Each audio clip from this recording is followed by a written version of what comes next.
영국에서 믿을 수 없는 일이 벌어졌습니다. 10년 경력의 베테랑 BBC 기자가 한국에서 취재한 특집 다큐멘터리가 영국 전역에서 사상 최고 시청률을 기록했습니다. 이 다큐멘터리가 방송된 직후 영국과 유럽 전역에서 한국인의 DNA에 대한 검색이 폭발적으로 증가했다고 합니다. 도대체 이 다큐멘터리에서 무엇을 보여주었길래 서구 사회가 이토록 충격에 빠진 걸까요? 오늘의 사연 바로 시작합니다. 사연 끝나면 구독과 좋아요 꼭 눌러주실 거죠? 감사합니다. 저는 BBC에서 10년째 일하고 있는 마이클 스톤이라고 합니다. 국제부 특파원으로 전 세계 곳곳의 사회경제 현상을 취재해왔죠. 몇 달 전 편집장으로부터 한국에 관한 특집 기사를 맡게 됐다는 연락을 받았습니다. 마이클, 한국이 어떻게 그렇게 빠르게 선진국 반열에 올랐는지 파헤쳐봐. 편집장의 말이 귓가에 맴돌았어요. 솔직히 말하면 한국에 대해 아는 것이 많지 않았습니다. 삼성, 현대 같은 대기업과 K-팝 정도가 전부였죠. 그래서 더 흥미로웠던 것 같아요. 미지의 나라에 대한 호기심이 가득했답니다. 인천공항에 도착했을 때 첫인상은 깔끔함이었습니다. 세계 최고의 공항이라는 말이 과장이 아니었어요. 서울로 향하는 공항철도를 타면서 창밖으로 보이는 풍경에 감탄했죠. 고층 빌딩과 산이 어우러진 도시 경관은 어딘가 낯설면서도 매력적이었습니다. 첫날 저녁 숙소에 짐을 풀고 명동으로 나갔어요.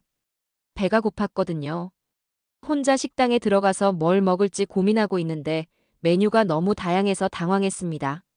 손짓 발짓으로 주문을 하려는 찰나 옆 테이블의 중년 부부가 갑자기 말을 걸어왔어요. 여행 오셨나 봐요? 한국은 처음이세요? 어설픈 영어로 말을 걸어온 아주머니의 얼굴에는 따뜻한 미소가 있었습니다. 제가 고개를 끄덕이자 아주머니는 제 테이블로 음식 하나를 밀어주셨어요. 이건 서비스예요. 한국에 온 기념으로 드셔보세요. 당황스러웠습니다. 낯선 사람에게 음식을 나눠주다니 영국에서는 상상도 할 수 없는 일이었죠. 더 놀라운 일은 그 뒤에 벌어졌어요. 제 음식이 나왔을 때 아주머니가 다시 다가와서는 이건 이렇게 먹어야 맛있어요라며 직접 쌈을 싸주셨죠. 완전히 낯선 사람인데도 말이에요. 처음에는 당황스러워 경계했지만 그 순수한 친절에 마음이 따뜻해졌습니다. 식사를 마치고 계산을 하려는데 주인이 한국 첫 방문 서비스라며 음료 값을 빼주셨어요. 그날 밤 호텔로 돌아오는 길에 생각했죠. 이 낯선 친절함은 뭐지? 뭔가 특별한 것을 발견한 듯한 기분이 들었습니다. 다음 날 광화문 인근의 한 편의점에 들어갔습니다. 간단한 아침거리로 샌드위치와 음료수를 집어 계산대로 향했어요. 계산을 하려는데 문제가 생겼습니다. 영국 파운드는 받지 않는다고 하더군요. 당황해서 가방을 뒤적이며 신용카드를 찾고 있는데 뒤에 서 계시던 할아버지가 갑자기 손을 내밀어 제 물건까지 함께 계산해 주셨습니다. 저는 당황했지만 할아버지는 그저 제게 인자한 미소를 지어 보이셨어요. 언어는 통하지 않았지만 편의점 직원이 급히 통역사 역할을 맡아주었습니다. 할아버지께서 한국 여행 잘하고 가시라고 대신 내주시는 거래요. 그 말을 들으니 갑자기 가슴이 따뜻해졌어요. 낯선 나라에서 만난 이런 작은 친절이 저를 감동시켰답니다. 이런 경험은 하루에도 몇 번씩 반복됐습니다. 식당에서는 주인이 서비스라며 음식을 더 내왔고 카페에서는 옆 테이블 손님이 한국에서 처음이세요? 라며 말을 걸어왔죠. 처음에는 불편했지만 점점 이 문화에 적응해가기 시작했어요. 영국에서는 서로 지하철에서 눈도 마주치지 않는데 이곳에서는 낯선 이에게도 먼저 다가가는 문화라니 신기했습니다. 호텔로 돌아와 이 경험에 대해 인터넷을 검색해봤습니다. 그제서야 알게 됐죠. 이것이 바로 한국의 정이라는 문화라는 걸요. 한국인들에게는 함께 나누고 돕는 것이 DNA에 새겨져 있다고 했어요. 런던에서는 자기 일에만 집중하는 게 미덕이라고 여기는데 여기서는 타인을 돕는 게 자연스러운 일상이었습니다. 하루는 종로 골목에서 점심을 먹었습니다. 비빔밥이라는 음식이었는데 어떻게 먹어야 할지 몰라 당황하고 있었어요. 그러자 옆 테이블의 직장인 무리 중 한 명이 다가와 이렇게 비벼서 드세요라며 직접 비벼주더군요. 그뿐만 아니라 반찬 하나하나의 이름과 맛을 설명해 주었습니다. 심지어 자리로 돌아가기 전 맛있게 드세요라는 인사까지 잊지 않았어요. 골목을 나와 취재 장소로 향하는 길에 갑자기 하늘에서 비가 쏟아졌습니다. 우산도 없이 당황하고 있는데 옆에 있던 중년 여성이 자신의 우산을 함께 쓰자고 제안하셨어요. 어디로 가세요? 저도 그쪽으로 가는데 같이 가요. 그분은 자신의 목적지와 다른 방향이었음에도 저를 지하철역까지 데려다 주셨답니다. 그날 밤 호텔로 와서 인터넷 검색을 해봤어요. 한 블로그에 영국인과 한국인의 문화 차이를 설명하는 글이 있었어요. 그 글에서는 영국에서는 이렇게 낯선 사람을 자발적으로 도와주는 경우가 드물다고 했습니다. 반면 한국에서는 이런 행동이 자연스러운 일상이라고 설명하더군요. 그 글을 읽으며 제 안에 있던 경계심이 조금씩 녹아내리는 것을 느꼈습니다. 취재를 위해 만난 한 사회학 교수는 한국은 오랜 농경사회의 전통에서 비롯된 공동체 의식이 강해요. 함께 힘을 모아야 살아남을 수 있었던 역사적 경험이 지금까지 이어지고 있는 거조라고 설명해 주셨어요. 그 말을 들으며 한국이라는 나라를 새롭게 보기 시작했습니다. 이 나라에는 분명 우리 서구 사회와는 다른 무언가가 있었어요. 경쟁과 개인주의가 지배하는 런던에서 온 저에게 서울의 이런 모습은 신선한 충격이었어요. 점점 이 도시의 리듬에 익숙해져 가면서 한국 사회를 더 깊이 들여다보고 싶다는 욕구가 커져갔습니다. 서울 시내를 누비며 취재하던 어느 화창한 오후였습니다. 종로 한복판에서 점심을 먹고 나오는데 귀청이 터질 듯한 쿵 소리가 들렸어요. 반사적으로 소리가 난 방향을 봤죠. 대형 트럭 하나가 급제동을 하면서 옆으로 기울어져 있었습니다. 트럭 뒤에 실려있던 상자들이 도로 위로 쏟아져 내리고 있었어요. 순간 제 머릿속에는 이제 교통지옥이 시작되겠구나라는 생각이 스쳤습니다. 런던이나 뉴욕 같은 대도시였다면 상황은 뻔했어요. 모두 경찰이 올 때까지 차 안에 앉아 투덜거리면서 기다렸겠죠. 하지만 제 예상과 달리 놀라운 광경이 펼쳐졌습니다. 주변에 있던 사람들이 하나둘씩 모여들기 시작했어요. 양복을 입은 직장인, 청바지 차림의 학생들, 심지어 한 할머니까지 아무도 시키지 않았는데 마치 약속이라도 한 듯 사람들이 즉시 행동에 나선 거였죠. 이건 대체 뭐지? 저도 모르게 중얼거렸어요. 카메라를 꺼내 이 장면을 촬영하기 시작했습니다. 사람들은 흩어진 상자들을 도로 한쪽으로 정리하기 시작했어요. 한 사업가처럼 보이는 남성은 자신의 값비싼 양복이 더러워질 것도 아랑곳하지 않고 무거운 상자를 옮기고 있었습니다. 교통경찰 한 명이 나타나 차량들을 우회시키는 동안 시민들은 자발적으로 도로 정리를 시작했어요. 놀란 표정으로 이 광경을 지켜보고 있는데 옆에 있던 젊은 여성이 제게 말을 걸었습니다. 한국에서는 모두 이런 일이 생기면 당연히 도와요. 그 말투에서 이게 한국에서는 지극히 당연한 일이라는 뉘앙스가 느껴졌어요. 저도 모르게 카메라를 내려놓고 도움의 손길을 보태게 됐죠. 불과 15분 만에 도로는 거의 원상복구됐습니다. 트럭 운전사는 계속해서 고개를 숙이며 감사 인사를 전했어요. 사람들은 괜찮다는 말을 남기고 각자의 길로 흩어졌습니다. 마치 아무 일도 없었다는 듯이요. 제 옆에서 상자를 나르던 대학생처럼 보이는 청년에게 물었어요. 이런 일이 자주 있나요? 모르는 사람을 이렇게 돕는 게. 그 청년은 제 질문이 이상하다는 듯 고개를 갸우뚱거렸습니다. 당연한 거 아닌가요? 누구든 어려움에 처하면 도와야죠. 우리가 안 도우면 누가 도와요? 그 말을 들은 순간 이 나라에 대한 새로운 차원의 이해가 생겼습니다. 그날 저녁 호텔로 돌아와 제가 목격한 일을 기사로 정리하기 시작했어요. 그런데 이 협력 행동이 과연 우연한 일회성 사건인지 아니면 한국 사회의 일반적인 모습인지 궁금해졌습니다. 인터넷 검색을 통해 한국의 협력 사례들을 찾아보기 시작했어요. 놀랍게도 2007년 태안반도 기름 유출 사건에 관한 기사들이 쏟아져 나왔습니다. 당시 한국 서해안에서 최악의 해양 오염 사태가 발생했을 때 정부의 대응이 느렸다고 해요. 그런데 놀라운 일이 벌어졌다고 합니다. 전국에서 123만 명의 자원봉사자들이 태안으로 몰려들어 직접 바다의 기름을 닦아내기 시작했던 거죠. 스크린에 비친 사진들은 압도적이었어요. 남녀노소 할 것 없이 모두가 검은 기름으로 뒤덮인 해변에서 맨손으로 기름을 닦아내고 있었습니다. 그 기사들을 읽으며 떠오른 생각은 하나였어요. 이건 단순한 친절이 아니라 뭔가 더 깊은 것이다. 다음 날 아침, 저는 더 많은 정보를 찾기 위해 한국의 역사학자 김민수 교수를 만났습니다. 강남의 한 대학교 연구실에서 만난 김 교수는 제가 목격한 광경에 대해 흥미로운 설명을 해주셨어요. 마이클 씨, 한국에서 본 협력 정신은 우연이 아닙니다. 우리 역사 속에 깊이 뿌리내린 생존 방식이에요.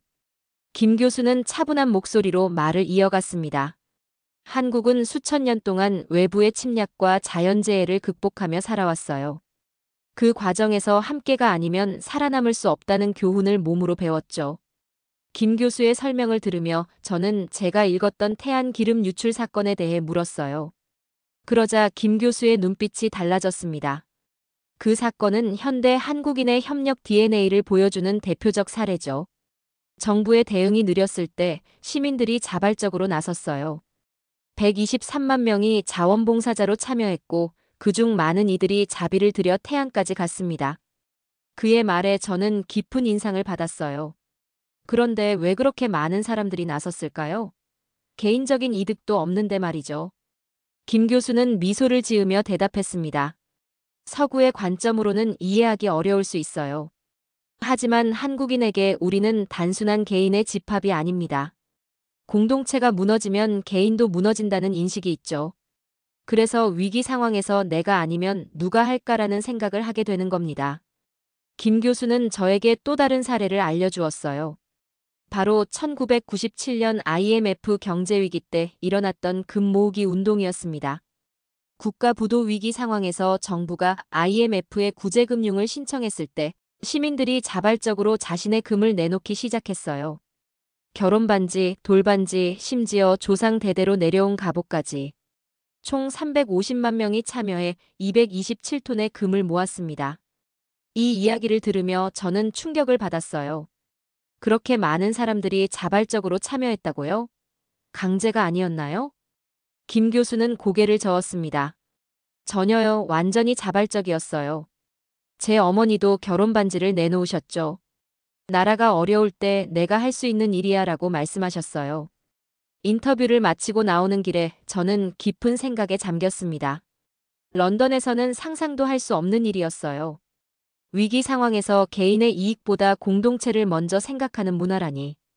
그것도 정부의 강요가 아닌 자발적으로 말이죠. 오후에는 금 모으기 운동에 참여했던 한 시민을 만나기로 했습니다.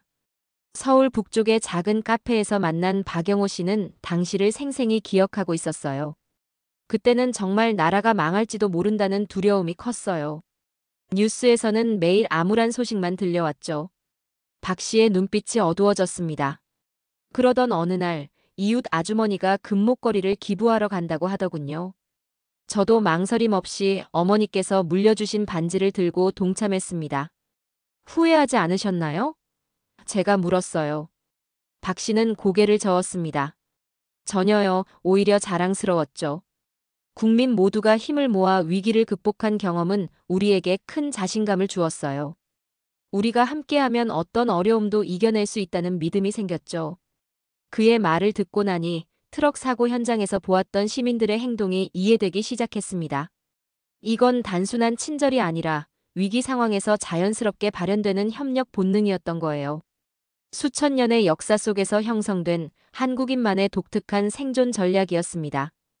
호텔로 돌아오는 길에 우연히 지하철역에서 한 장면을 목격했어요. 노인 한 분이 계단에서 비틀거리자 주변에 있던 3명의 젊은이들이 동시에 달려가 부축했습니다. 아무도 망설이지 않았어요. 마치 반사적으로 움직인 것 같았죠. 그 순간 깨달았습니다. 한국의 협력 정신은 거창한 국가적 위기 상황에서만 나타나는 게 아니었어요. 일상의 작은 순간들 속에도 깊이 녹아 있었던 겁니다. 그리고 그 모든 것의 중심에는 함께라는 가치가 있었습니다. 노트북을 펼쳐 오늘의 취재 내용을 정리하면서 제 기사의 방향이 완전히 바뀌었다는 것을 깨달았어요. 처음에는 단순히 한국의 경제적 성장에 초점을 맞추려 했는데 이제는 그 성장을 가능하게 한 보이지 않는 힘, 바로 협력의 DNA에 주목하게 됐습니다. 취재 마지막 날, 저는 제임스와 함께 서울의 출근 시간대를 경험해 보기로 했습니다. 오전 8시 강남역은 이미 사람들로 북적였어요. 커피 한 잔을 사들고 인파를 구경하던 중 갑자기 귀청이 찢어질 듯한 사이렌 소리가 들렸습니다. 심장이 쿵쾅거렸죠. 우리는 본능적으로 소리가 나는 쪽을 바라봤어요. 8차선 대로에 차들이 꽉 막혀 있는 상황에서 구급차 한 대가 사이렌을 요란하게 울리며 갇혀 있었습니다. 아, 저러다 환자 생명이 위험해지겠구나 생각하는 순간 믿을 수 없는 광경이 펼쳐졌어요. 신호에 막혀 꼼짝 못하던 차들이 마치 모세의 기적처럼 양쪽으로 갈라지기 시작했습니다. 누가 지시한 것도 아닌데 모든 차들이 자발적으로 바깥쪽으로 밀려나며 구급차를 위한 길을 만들었어요. 심지어 인도에 걸쳐 주차하기도 하고 좁은 틈을 비집고 옆으로 빠지기도 했죠. 불과 30초 만에 가운데로 쭉 뻗은 길이 생겼고 구급차는 그 길을 따라 빠르게 지나갔습니다. 제임스의 입이 떡 벌어졌어요. 커피잔을 들고 있던 손이 멈춘 채로 그는 한동안 말을 잇지 못했습니다. 런던에서는 절대, 정말 절대 일어나지 않는 일이야. 사람들은 대부분 나는 내 차선에 있으니 다른 사람이 비켜주겠지라고 생각한다고. 저는 승리감에 미소를 지었습니다. 이제 내 말을 이해하겠어? 이건 명령 없이도 자연스럽게, 본능적으로 행동하는 협력 정신이야. 우리는 그날 하루 종일 서울 구석구석을 누비며 취재를 이어갔어요. 오후에는 한강공원으로 향했습니다. 갑자기 먹구름이 몰려오더니 소나기가 쏟아지기 시작했어요. 우산 없이 당황하던 찰나 한 청년이 자전거에서 내려 우리에게 접이식 우산을 건넸습니다. 이거 쓰세요. 저는 집이 가까우니까 괜찮아요. 우리가 망설이자 그는 우산을 우리 손에 쥐어주고는 비를 맞으며 달려가 버렸습니다. 돌려줄 기회조차 주지 않았어요. 제임스의 얼굴에는 감동의 물결이 번졌습니다. 존재하지 않는 줄 알았던 세상이 여기 있다니. 그가 속삭였어요. 돌아오는 지하철에서 우리는 또 다른 감동적인 장면을 목격했습니다. 임산부가 타자 3명의 승객이 동시에 자리에서 일어났어요. 서로 양보하려는 듯한 눈빛을 주고받던 그들의 모습에서 배려를 느꼈습니다. 호텔로 돌아와 저는 지난 일주일간의 경험을 정리하기 시작했어요. 처음에는 단순히 한국의 경제 성장에 대한 기사를 쓰려고 했는데 이제는 완전히 다른 이야기가 되었습니다. 한국의 진정한 힘은 눈에 보이는 화려한 빌딩이나 첨단 기술이 아닌 보이지 않는 협력의 DNA에 있다는 걸 깨달았어요. 그날 밤 흥분된 마음으로 기사의 첫 문장을 타이핑했습니다. 세상에서 가장 독특한 협력의 나라, 한국을 소개합니다. 취재의 마지막 날 아침, 창밖으로 보이는 서울의 풍경을 바라보며 기사의 마무리를 고민했습니다. 지난 일주일 동안 제가 경험한 한국은 BBC 본사에서 기대했던 것과는 완전히 달랐어요. 한국의 경제 기적에 대한 분석 기사는 어느새 보이지 않는 협력의 힘에 관한 이야기로 완전히 바뀌어 있었습니다. 키보드를 두드리며 마음속에 떠오르는 문장들을 정리했어요. 한국의 진정한 경쟁력은 삼성이나 현대와 같은 대기업도 화려한 K-팝도 아니다. 그것은 바로 위기 상황에서 발현되는 놀라운 협력의 DNA다. 호텔 로비에서 제임스를 만났습니다. 그는 어제와는 다른 표정을 짓고 있었어요. 마이클, 어젯밤 내내 생각해봤어. 내가 쓰려는 기사에 내 경험도 좀 넣어줄래? 이번 취재는 내 인생에서 가장 놀라운 경험 중 하나였어. 저는 기쁜 마음으로 고개를 끄덕였습니다. 처음에는 의심했던 제임스마저 한국의 독특한 문화에 감동받았다는 사실이 제 기사에 더 큰 설득력을 실어주었으니까요. 마지막 취재를 위해 우리는 서울역으로 향했습니다. 귀국하는 외국인 관광객들에게 한국에서의 경험을 물어보기로 했어요. 역 앞에 도착하자 갑자기 강한 비바람이 몰아쳤습니다. 사람들이 우산을 붙잡고 비바람과 씨름하는 와중에 한 노인이 미끄러져 넘어졌어요. 그 순간 주변에 있던 5명 정도의 시민들이 동시에 달려갔습니다. 누구의 지시도 없었어요. 심지어 비가 쏟아지는데도 자신의 우산을 제쳐두고 노인을 도왔죠. 한 여성은 재빨리 자신의 겉옷을 벗어 노인의 젖은 몸을 감싸주었고 다른 이는 119에 전화를 걸었습니다. 불과 3분 만에 구급차가 도착했고 노인은 안전하게 병원으로 이송됐어요. 저들은 서로 모르는 사람들이야. 그런데도 마치 연습이라도 한 듯 완벽하게 협력하고 있어. 제임스가 놀란 표정으로 말했습니다. 우리는 노인을 도왔던 한 남성에게 다가갔어요. 이렇게 돕는 게 당연한 건가요? 그는 의아한 표정을 지었습니다. 당연하죠. 누군가 어려움에 처하면 도와야죠. 그게 인간으로서 기본 아닌가요? 이 말이 제 가슴을 울렸어요. 단순한 미담이 아니라 한국 사회의 근본적인 가치관을 보여주는 순간이었습니다. 호텔로 돌아와 기사를 마무리했어요. 태안기름 유출 사건과 IMF 금모으기 운동에서부터 일상의 작은 협력까지 한국의 독특한 협력 정신을 담아냈습니다. 그리고 마지막 문단을 이렇게 썼어요. 한국은 개인의 이익보다 공동체의 선을 우선시하는 독특한 사회다. 그들에게 협력은 선택이 아닌 자연스러운 본능이다. 세계가 점점 더 분열되고 각자 도생의 시대로 접어드는 지금, 한국의 협력 모델은 우리 모두에게 중요한 교훈을 제공한다. 이것이 바로 한국이 가진 진정한 소프트 파워가 아닐까. 기사를 편집자에게 보내고 나서 우리는 마지막 저녁 식사를 위해 호텔 근처 식당으로 향했습니다. 그곳에서 우연히 첫날 저에게 음식을 비벼주셨던 할머니를 다시 만났어요. 우리를 알아보시곤 환한 미소를 지으셨습니다. 아직 한국에 있었네요. 잘 지냈어요? 저는 한국어로 간신히 네, 감사합니다라고 대답했어요. 할머니는 기뻐하시며 우리 테이블에 반찬 몇 가지를 더 가져다 주셨습니다. 서비스예요. 한국 음식 많이 먹고 가요. 제임스는 감동한 표정으로 속삭였습니다. 이제야 내 말이 무슨 뜻인지 완전히 이해하겠어. 이건 단순한 친절이 아니야. 이건 그들의 DNA야. 저도 고개를 끄덕였어요. 일주일 전만 해도 이런 행동이 낯설고 의아했는데 이제는 한국의 일상으로 자연스럽게 받아들여지는 제 모습을 발견했습니다. 한국이라는 나라가 저에게 남긴 것은 단순한 기사 소재가 아니라 인간관계와 공동체에 대한 새로운 시각이었어요. 식사를 마치고 나오는 길에 저는 할머니께 작별 인사를 드렸습니다. 정말 감사합니다. 한국에서의 경험을 절대 잊지 못할 것 같아요. 할머니는 제 손을 따뜻하게 잡으시며 말씀하셨어요. 또 오세요.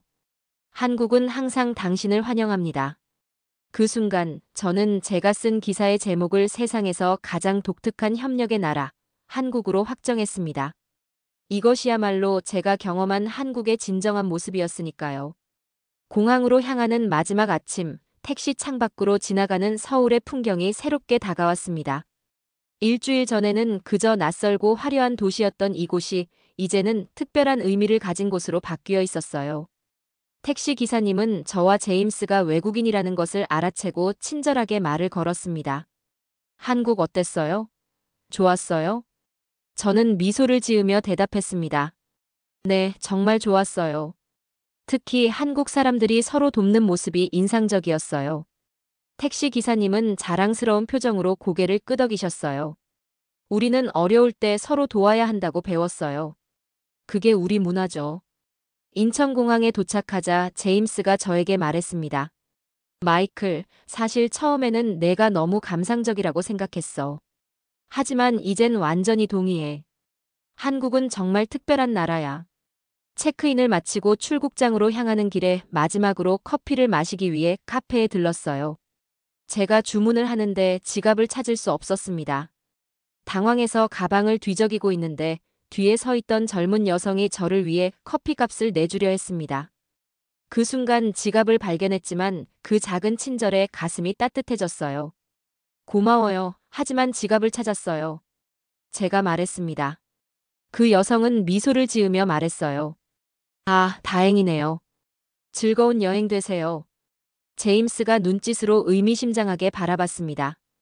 봤지? 또 일어났어. 그들에게는 정말 자연스러운 일이야. 비행기 탑승 시간이 다가오자 저는 문득 불안한 마음이 들었어요. 제가 경험한 한국의 모습을 과연 기사 속에 제대로 담아냈을지, 그 특별한 순간들과 감동을 글로 표현할 수 있을까라는 의문이 들기 시작했습니다. 비행기 안에서 저는 창밖으로 점점 멀어지는 서울의 풍경을 바라봤습니다. 그리고 노트북을 펼쳐 기사의 마지막 문단을 다시 읽어보았어요. 한국에서 보낸 일주일은 저에게 단순한 취재 기간이 아니었습니다.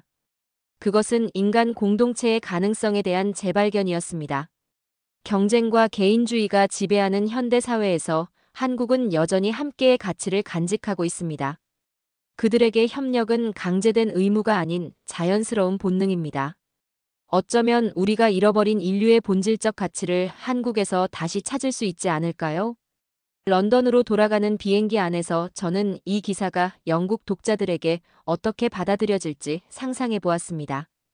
아마 많은 이들이 의아해할지도 모르겠죠. 정말 그런 나라가 있을까? 하고요. 하지만 저는 확신했습니다.